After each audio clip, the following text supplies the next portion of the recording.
Hola a todos, todas y todes y bienvenidos a un episodio más de El Weekly. Yo soy Sofía Rico. Y yo soy Joseph Torres. Y juntos somos los creadores de Política Accesible. Y estamos aquí en la casa de El Weekly, Coco House. Y si aún no saben qué es Coco House es un coworking space en el corazón de Santurce, que ofrece una variedad de membresías que te brinda desde la permisología para empezar tu negocio hasta el espacio de trabajo equipado para hacerlo crecer solo o junto a tu equipo de trabajo. Para conocer más, visita Coco House en sus redes sociales que estarán en la descripción de este episodio. Antes de comenzar, es importante que se suscriban, que compartan nuestro contenido y que nos sigan en todas nuestras redes sociales. Política Accesible, una sola A. El tema que traemos hoy es un tema bastante importante y para darle un poco de contexto, pues fue un proyecto que buscaba aumentar el subsalario de las personas que trabajan a base de propina. El proyecto fue aprobado en la Cámara y en el Senado y pues obviamente pasó a la firma del gobernador, pero pues fue vetado recientemente por el gobernador y pues hoy tenemos a dos invitados que nos van a hablar un poco sobre este proyecto y la importancia también de trabajar este tema. Sí, importante destacar que estos dos invitados estuvieron desde los inicios trabajando este tema, desde las manifestaciones, vistas públicas, reuniones con los legisladores, y por eso es bien pertinente que ellos sean quienes estén discutiendo este tema con nosotros. ¿Y quiénes son? Pues es la licenciada Verónica Banucci y Randiel Negrón, que nos van a hablar, ¿verdad?, de cómo es que ellos se insertan en este tema.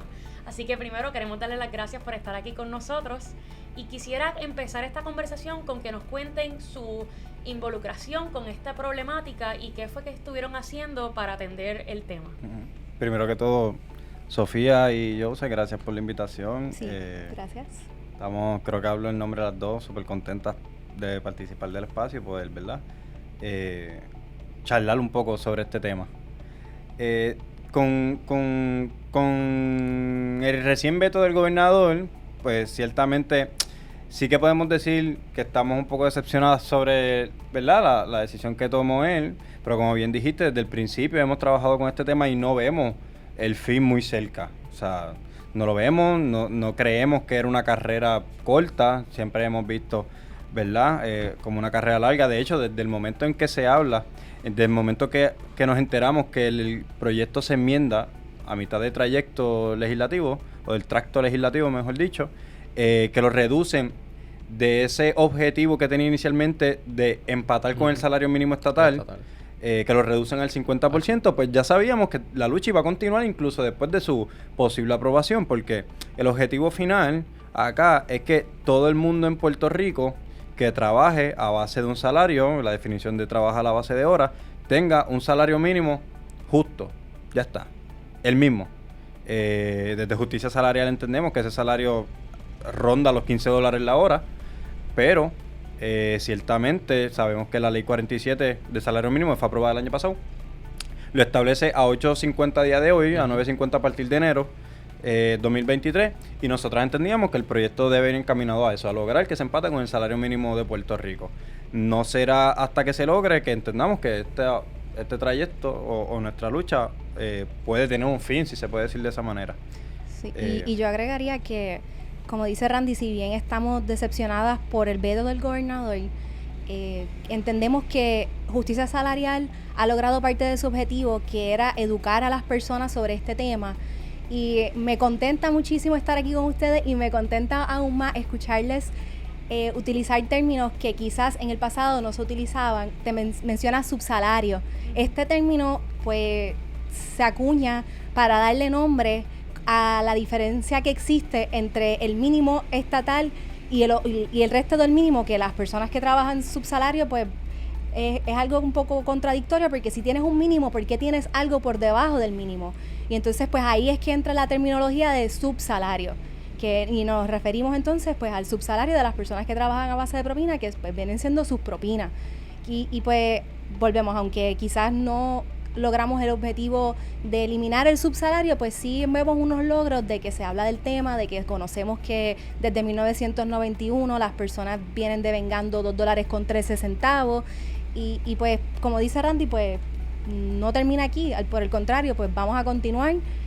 Podemos también hablar de otros proyectos de ley que todavía están dentro del trámite legislativo y que vamos a continuar apostando. Por otro lado, todavía cabe la posibilidad de irse por encima del veto del gobernador, si el cuerpo legislativo así lo desea y lo entiende, que pensamos que pudiera ser, porque cuando miramos el resultado de las votaciones, pues fue un proyecto que todo el mundo le votó a favor.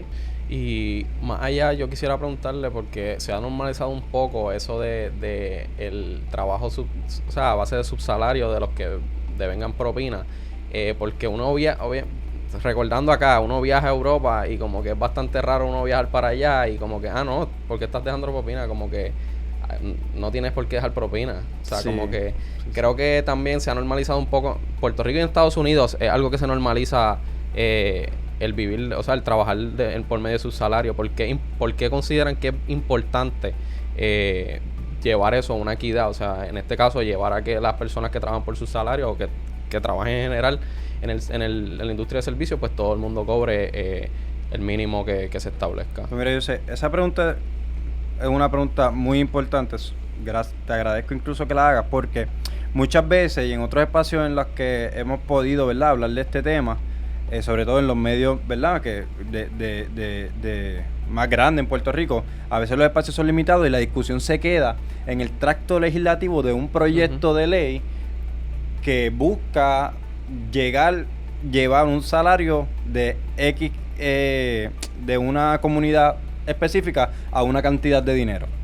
Y ciertamente este tema abarca muchísimo más. Este tema lo viene investigando muy profundamente la organización One Fair Wage en los Estados Unidos, presidido por la abogada y directora del instituto en Berkeley del Food Labor Research Center, Saru Harayama, con la que tenemos buena comunicación, ¿verdad? Y desde el momento que estamos trabajando con este tema hemos tenido esa conversación. Nosotras también, yo específicamente he investigado este tema desde el año 2019 en la universidad, cuando estaba en bachillerato, y hemos llegado y hemos logrado acceder a una información que nos ha llevado a entender otras problemáticas de este tema, más allá de lo que una persona que trabaja a base de propina lleva a su casa en 60 pesos en una noche que se hizo en propina, o en 40 pesos que se hizo, ¿verdad? Como tú bien mencionas, el caso de Europa no es cultural o común el hecho de que las personas dejen propina. Pero esto no solo pasa en Europa, esto también pasa en Asia. Y esto también pasa en muchos países que vivieron la cuestión de la colonialidad desde una óptica, desde una perspectiva, como aquella persona que colonizó. Ciertamente Europa tiene una gran historia como colonizadora. Esto no es algo, ¿verdad?, que discuta muchísimo. Y los Estados Unidos también. Podemos debatir cómo definimos la colonialidad en el caso de Europa o de Estados Unidos, pero de que hay una relación colonial, pues sí, ya ha quedado definido, ¿no? En la propina y el concepto de recibir propinas cuando se da servicio se ve muchísimo, por el contrario, en aquellos espacios que hemos sido colonizados, que hemos vivido la colonia desde la óptica de haber sido colonizados, ¿no? Y en ese caso vamos a limitarnos. Esta conversación puede ser muy amplia, pero para ahorrar tiempo nos limitamos al caso de Estados Unidos y Puerto Rico. Y hay una relación muy directa entre el sector de servicios y la raza, sobre todo el género.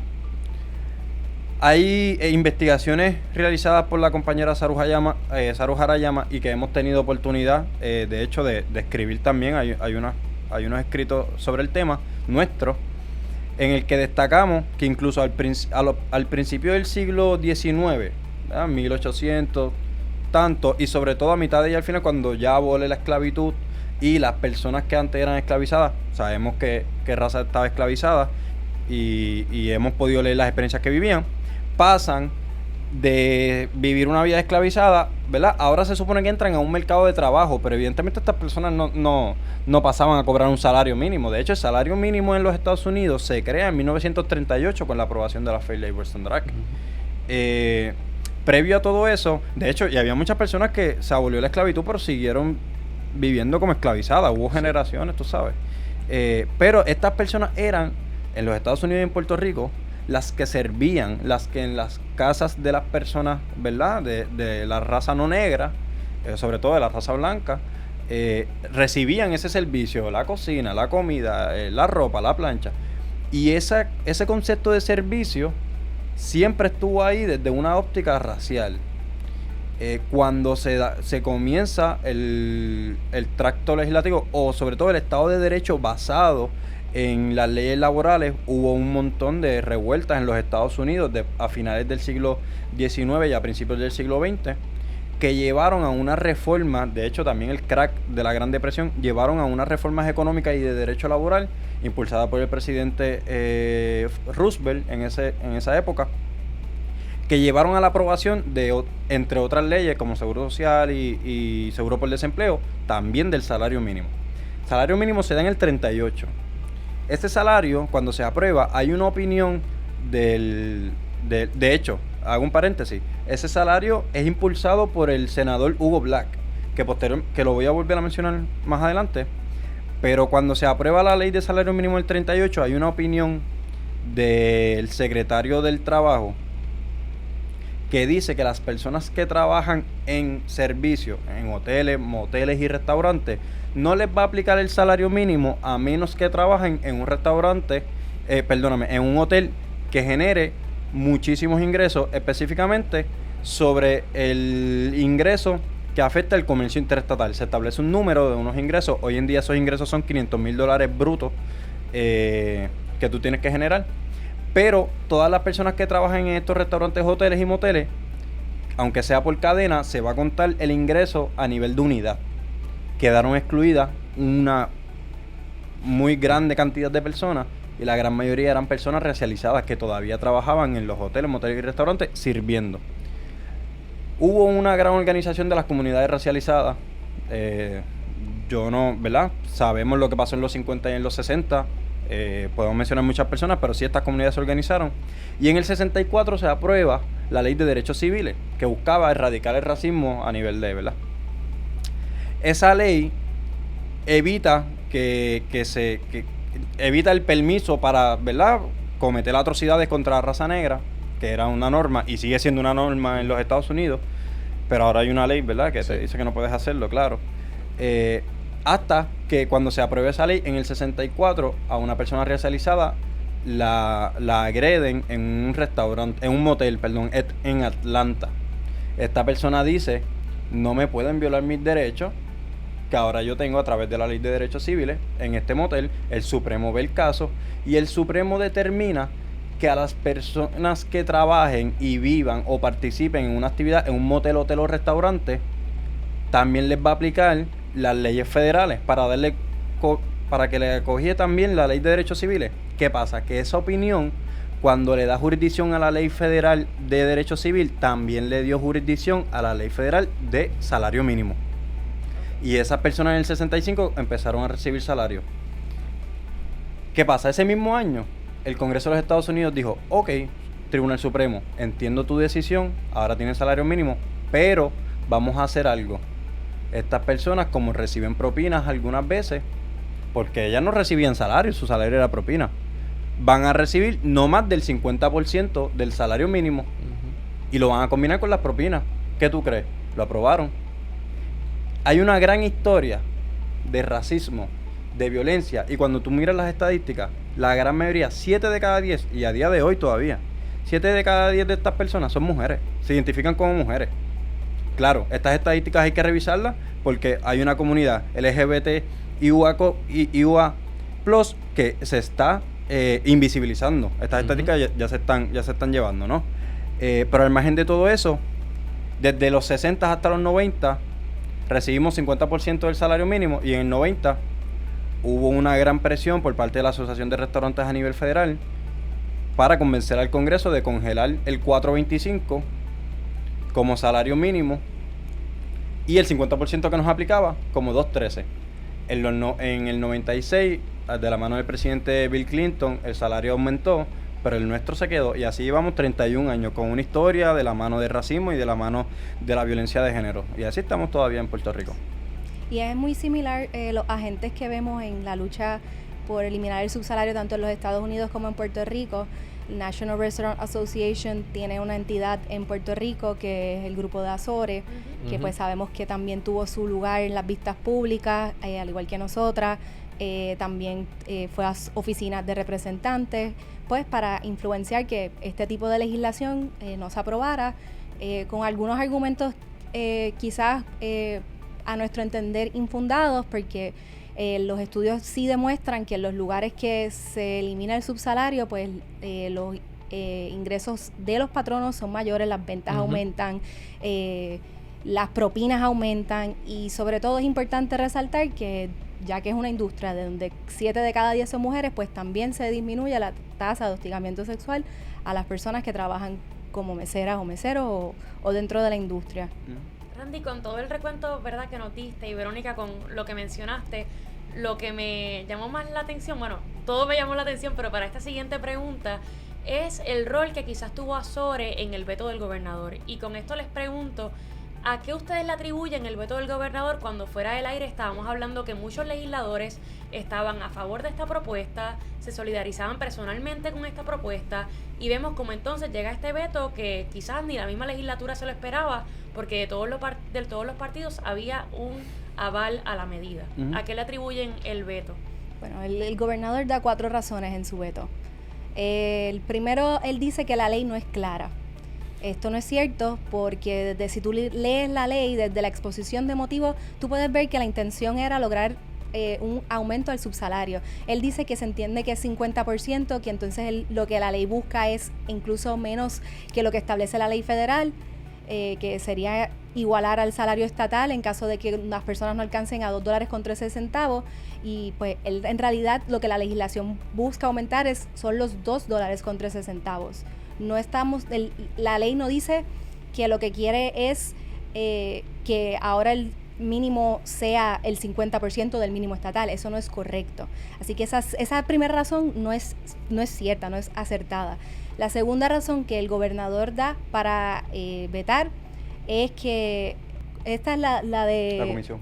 Que existe una comisión de salario mínimo que se creó bajo la ley 47, la del salario mínimo que se aprobó el año pasado, y que ellos tienen la obligación de emitir decretos especiales mandatorios sobre este tema. Eso no es cierto, porque ellos no tienen una obligación de hacerlo. No así con las personas que trabajan en la agricultura, que sí se crea la obligación de emitir un decreto especial sobre las personas de ese sector. No así con las personas que trabajan a base de propina. Por lo tanto, la segunda razón del gobernador no es cierta. La tercera razón que da el gobernador es que él dice que una ley no puede contener 2 asuntos en un mismo tema. Él se refiere a que la legislación proponía el aumento del subsalario y a su vez estaba decretando un término de prescripción para que las personas fueran a reclamar las propinas si el patrono no cumplía con la legislación federal que establece que tienen que igualar al salario mínimo estatal. Y si bien la ley contenía 2 temas dentro de del mismo proyecto, toda legislación contiene una cláusula de separabilidad. Por lo tanto, si una parte hubiera sido invalidada, el resto de la legislación hubiera sido válida. Y la tercera razón que él da es que supuestamente esto va a afectar a las propinas y que sería un proyecto contraducente a su propio fin.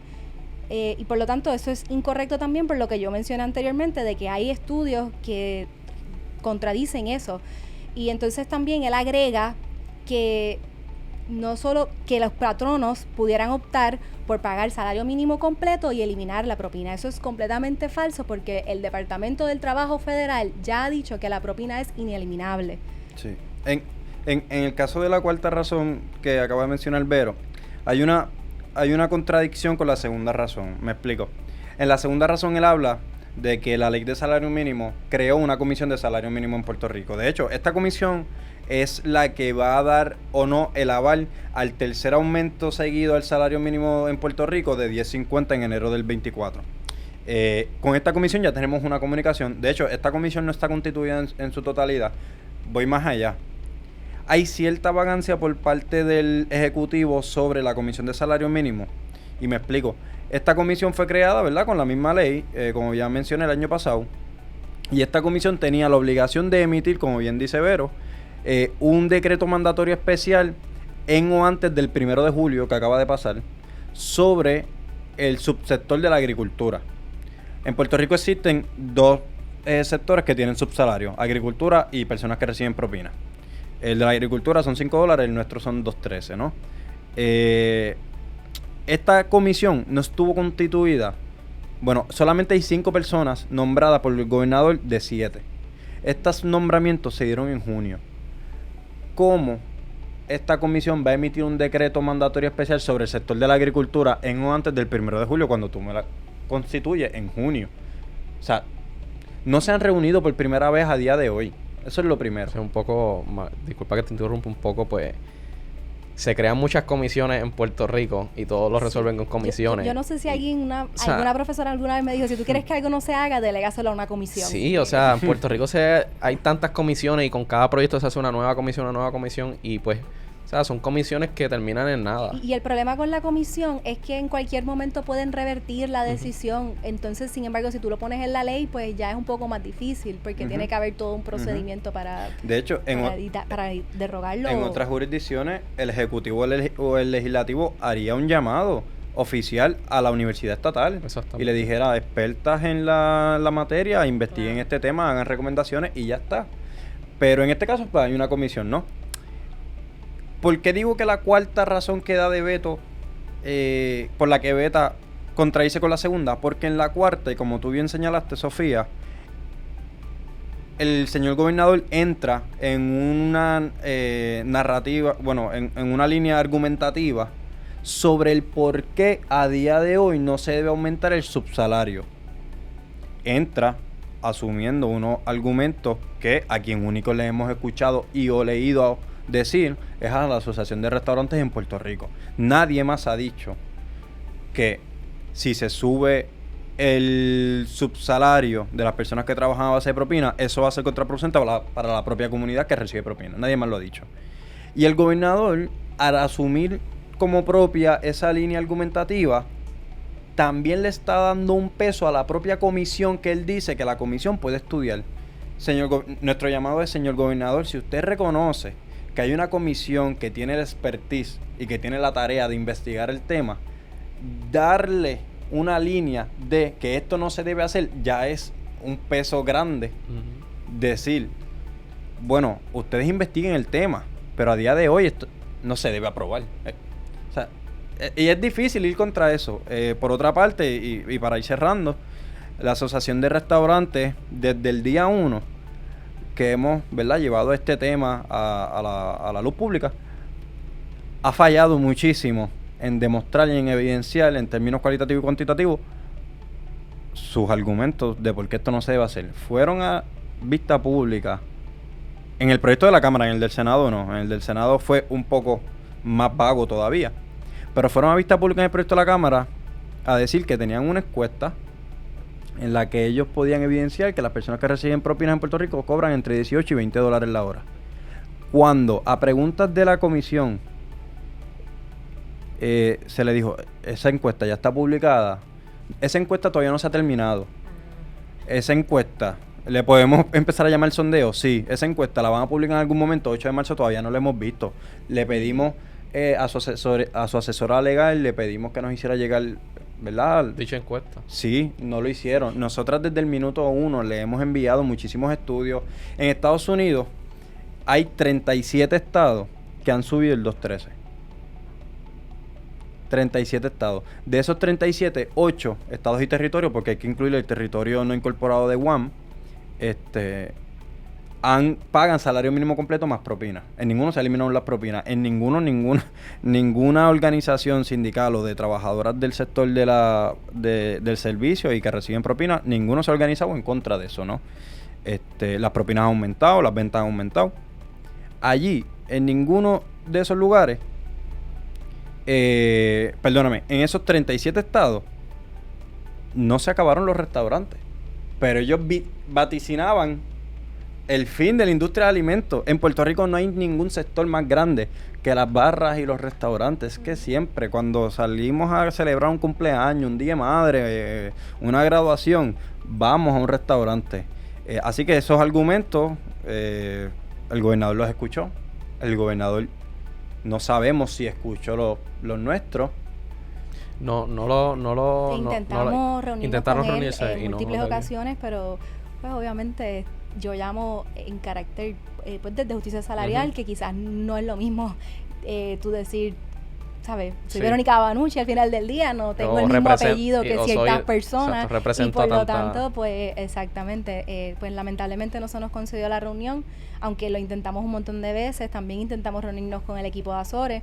Sí le hicimos llegar nuestros estudios porque entendemos que pues siempre cuando se va a tomar una decisión se tiene que hacer con todos los elementos. Entonces, si tú vas a defender un punto, pues yo esperaría que la persona que asuma una postura pues conozca todos los lados del argumento y no vaya por ahí induciendo error con información a media.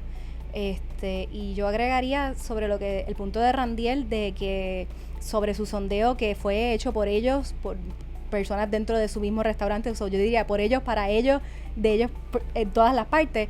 Y el turno luego del de ellos en vista pública fue el del Departamento del Trabajo y ellos hicieron alusión a los números según su información.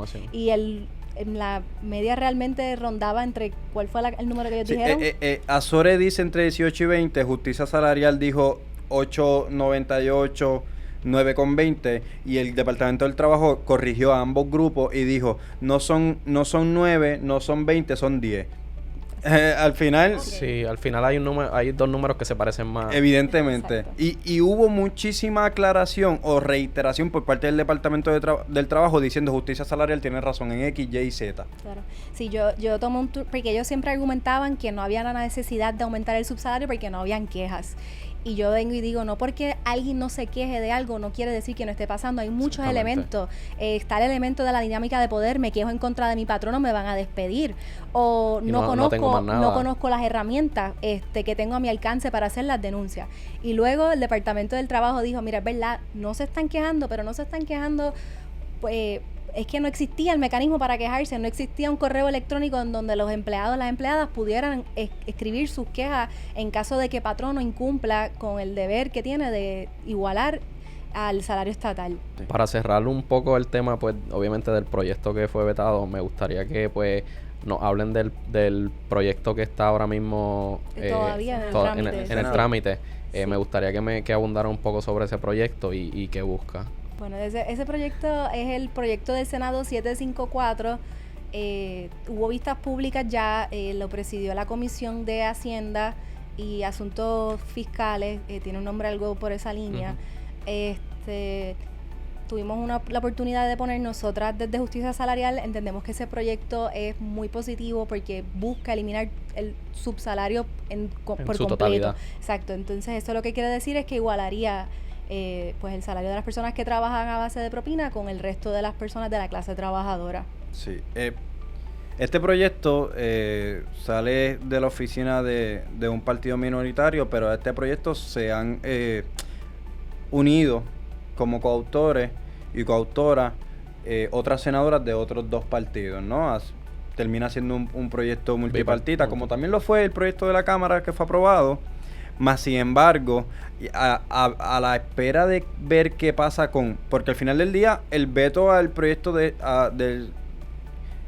al proyecto que estamos hablando, el proyecto de las propinas, no fue el único veto que emitió el gobernador ese día. El gobernador emitió muchísimos vetos ese día, entre los cuales podemos destacar el proyecto 383. Pero ciertamente, a la espera de ver qué hace la Cámara y el Senado, a ver si se van por encima del veto sobre ese proyecto, este proyecto todavía está en el Senado. Okay. La producción de su informe está casi lista y estaba casi a punto de salir a la espera de ver qué pasaba con el proyecto, que si lo firmaba o no el gobernador. ¿Cómo lo vetó aquel proyecto? Porque claro, si un proyecto del mismo tema, casi hermano, se aprueba, se convierte se convierte... como cosas juzgadas, ya hay dos cosas del mismo tema. Sí. Exactamente. Pero no fue así. Así que vamos a seguir viendo ese proyecto. Por otro lado, en los Estados Unidos, en el Congreso Federal, recientemente fue presentado un proyecto por parte de una representante de un distrito en el estado de Connecticut, que está siendo impulsado por One Fair Wage, y es un proyecto para lo mismo, para buscar a nivel federal la eliminación del subsalario. O sea, si se aprueba... Esto es como los $15. Si se aprueba ya, pues ya nos aplica a nosotros. Como el mismo 213 aplica a Puerto Rico porque fue aprobado a nivel de los Estados Unidos. De hecho, es que en Puerto Rico nunca se ha legislado este tema. Cuando nosotros hablamos de 31 años, nos equivocamos. Porque son 31 años en la historia norteamericana, o sea, de Estados Unidos, pero en Puerto eso Rico, es. pues, Es- inexistente. Eso es, en Puerto Rico no sé. No, y cuando hablamos de que muchas veces dicen, ¿pero cuánto es el subsalario? 2.13 de 7.25, perdón, 2.7 de 8.50 son como cuánto, como 70 y tanto por ciento. Si lo llevan al 50%, pues 50. Ese sería el subsalario en Puerto Rico. Nosotras aclaramos. El subsalario de las propinas comenzó siendo de 100%. O sea, cobraban cero. O sea, las personas que te atendían en un restaurante en los Estados Unidos y en Puerto Rico en principios del siglo XX no cobraban. O sea, nosotros aclaramos eso. Así que en Estados Unidos esta lucha está muy grande. Estados como Nueva York, estados como Maryland, estados como Michigan.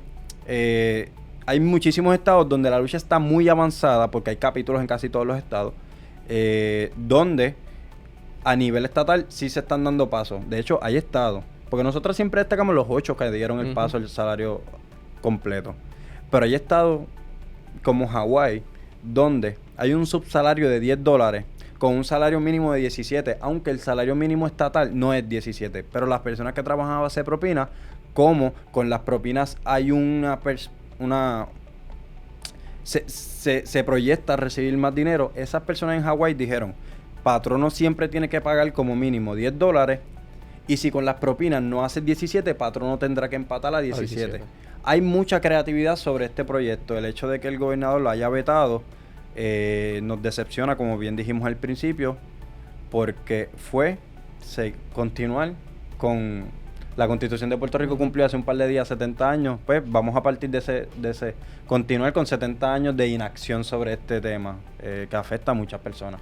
En cuanto al proyecto vetado, no sé si han tenido el tiempo de más o menos ver cómo está el ambiente en la legislatura en cuanto a ver si se van por encima del veto del gobernador. Sé que es un proyecto que, o sea, muchas personas le votaron a favor y es un proyecto bastante importante y creo que es una problemática que buscarán atender en esta legislatura en la sesión de agosto. Bueno, pues vamos a ver, entiendo, exacto, están de receso, Están pero en yo el- sé que del 383 ya se está hablando Ok. que se le quieren ir por Sí. encima al veto, es Ok. el proyecto Sí, que busca regular las emisiones de bonos y de de energía la- eléctrica, pero esperamos que también así con... De acuerdo, no, con el 1133, les adelanto, con el 1133 la bola solamente está en la cancha de representantes y senadores del Partido Nuevo Progresista. Partido Popular ya ha dejado claro que quiere ir por encima del veto de casi todos los proyectos. Y este 1133, la autoría es de 2 representantes populares, de Santiago Nieves y Aponte Rivera. Rosario. Aponte Rosario, me disculpa. Rosario. Ambos del Partido Popular en la Cámara. Y ya han adelantado que tienen toda la intención de ir por encima del veto. El Movimiento de Historia Ciudadana también ha dicho que está de acuerdo.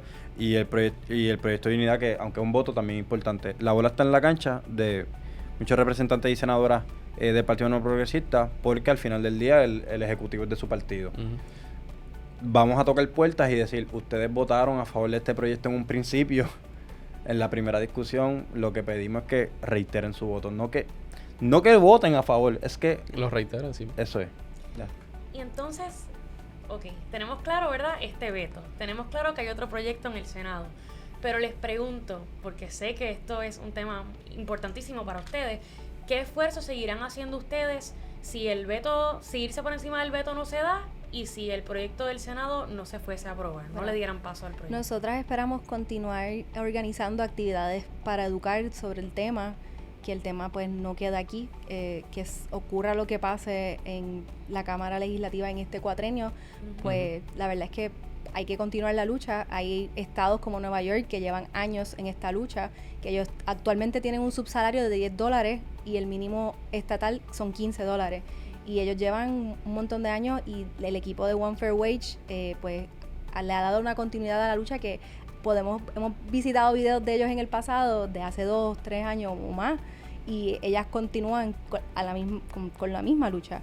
Sí, ciertamente justicia salarial no prevé la aprobación de un proyecto del subsalario como la culminación de meses de trabajo. De hecho, visualizamos a justicia salarial como un proyecto a largo plazo. Y me explico. Si el día de mañana el veto no ocurre, nosotras estamos preparadas para ir a la Comisión de Salario Mínimo y convencerle a la comisión de que tienen que emitir un decreto mandatorio para este subsalario.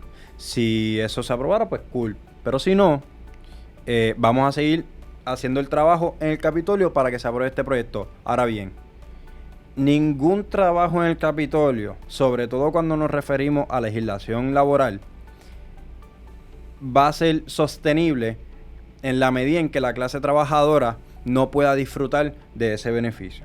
Ahora bien, nosotros hemos impulsado este proyecto porque hay muchas personas en el país que trabajan a base de propina y que están hartas literalmente de cobrar 70 pesos quincenal en un cheque de un patrono.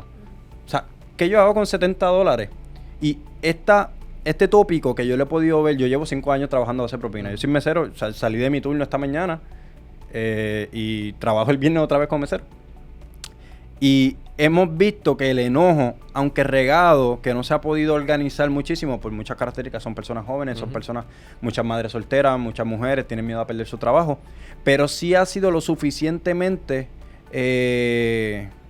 presente como para no permitir que los argumentos en contra del proyecto lleguen al público en general.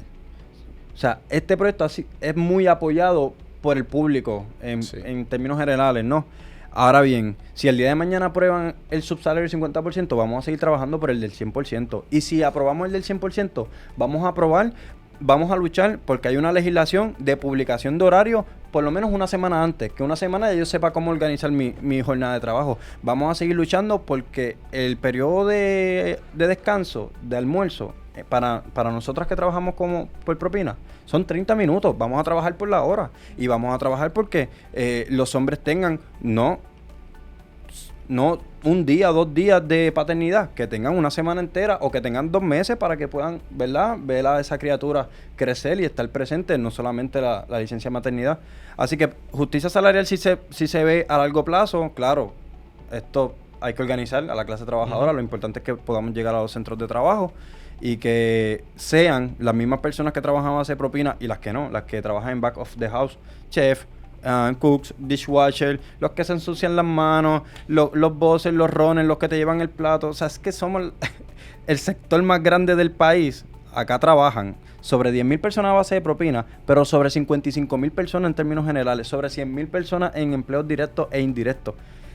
Así que lo que buscamos es eso, organizar a estas personas, más allá de pensar en sindicatos, que también, que podría ser, pero lo importante es que sean escuchadas, porque son jóvenes y porque sí, muchas veces se organizan en el sector público, personas profesionales, personas que ya se ven en una carrera. Pero ¿qué pasa con esas personas que no se ven trabajando en un restaurante 2 años y de repente están 12 años?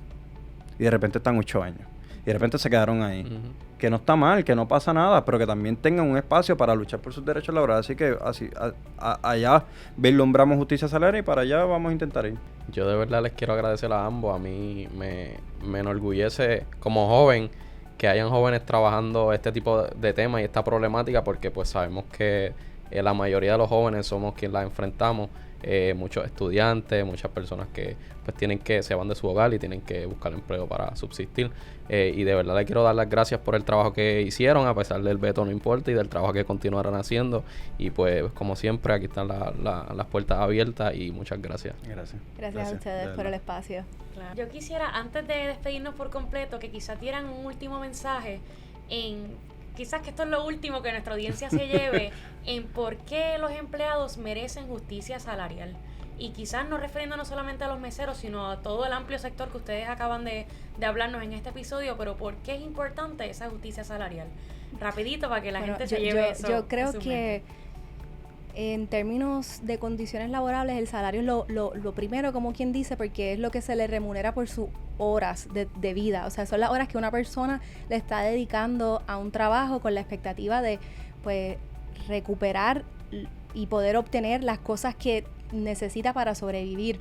Así que yo entiendo que una paga justa por el tiempo que esta persona está empeñando en su trabajo, pues es el primer paso, pero como dice Randy, es el primero de muchos, como que deberíamos entonces aspirar a tiempo de paternidad, tiempo de descanso, pero entonces el salario le estamos poniendo valor a las horas de vida de alguien, por lo tanto debería ser, pues, un salario justo y por ahí empezar. Sí, yo totalmente de acuerdo con la compañera. Me parece que tengo poco más que agregar. Yo sí diría que que las puertas de justicia salarial están abiertas a cualquier persona que quiera, ¿verdad?, buscar una voz. La compañera licenciada Verónica Banucci puede asesorarle en caso de que una persona se sienta bastante con las manos atadas en su trabajo, porque pues no siente que... De hecho, cuando se expande la reforma laboral de 3 meses a 9 meses de probatoria, muchas de ustedes creen que pueden perder su trabajo en cualquier momento. Justicia Salarial va a tener las puertas abiertas para poder ayudarles en lo que podamos. Ese proceso de acompañamiento, quizás en cualquier proceso legal o denuncia que deseen hacer, pues saber que cuentan con nosotras. Tenemos redes sociales, nos pueden buscar allí. Estamos siempre pendientes. Cualquier comentario, duda que pueda surgir, pues como dice Randy, estamos a su alcance. Y nos podemos comunicar directamente, ya lo hemos hecho en el pasado, no es algo que, ¿verdad? Y por último, nada, que no puede ser que en un país como Puerto Rico y en Estados Unidos los costos de todo sigan subiendo menos los costos de la mano de obra. No puede ser. O sea, la generación de hoy en día en Puerto Rico es la generación más educada. Ustedes son las personas más educadas, ¿verdad? O con un nivel de escolaridad más alto, pero las que menos oportunidades tienen, un mercado de trabajo. Que no está mal no ser una persona educada, no está mal no tener un grado escolar alto, eso no está mal. Lo que sí está mal es que en la medida en que nos fajemos trabajando 40 horas, no tengamos tiempo para llegar a casa a disfrutar con nuestras hijas, no tengamos tiempo para disfrutar con mamá en su cumpleaños, con abuela, cuando, ¿verdad?, está en un periodo que creemos que no le vamos a ver más a nuestros familiares, poder compartir. Así que nosotros lo que creemos es un Puerto Rico más justo para todas las personas, no solo las puertorriqueñas. Así que vamos a seguir trabajando por eso. Ahora sí, nos despedimos, Joseph. Y yo de verdad nuevamente le doy las gracias y pues aquí siempre están las puertas abiertas para lo que necesiten. Claro, ¿no? Pues gracias nuevamente a ambos y como Joseph les dijo, esto, ¿verdad?, es un tema importantísimo que si tenemos que retocarlo más adelante, así lo haremos en este espacio y en otros. Y gracias al Collab, ¿verdad?, que es esta casa de nosotros en el Weekly. El Collab es un espacio de Coco House, que es un estudio y ambiente colaborativo para facilitar la creación de contenido con una variedad de estudios para crear contenido audiovisual que va desde fotografía, videos y hasta podcast como el nuestro. Para más información, le dejamos sus redes sociales en nuestra descripción. Gracias. Y antes de irnos, quiero que las redes de... Si quieres anunciar las redes de Justicia Salarial en Instagram, Facebook y Twitter también. Así mismo aparecemos, tengo entendido, Justicia Salarial.